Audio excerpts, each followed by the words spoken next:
শীতের রাতে ফ্যান চালাইতেছে।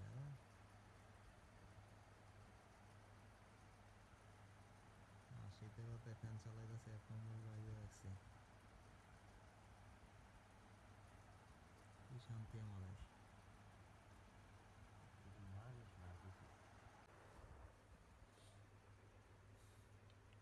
কি হয়েছে? আমার করবি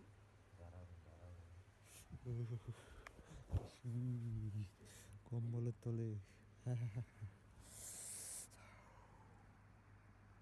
শীতের রাতে একে তো কম্বল মুড়ি দিয়েছি, তার উপর ফ্যান চালু অবস্থায় ঘুমাচ্ছি। ওফ, কি শান্তি, কি আরাম।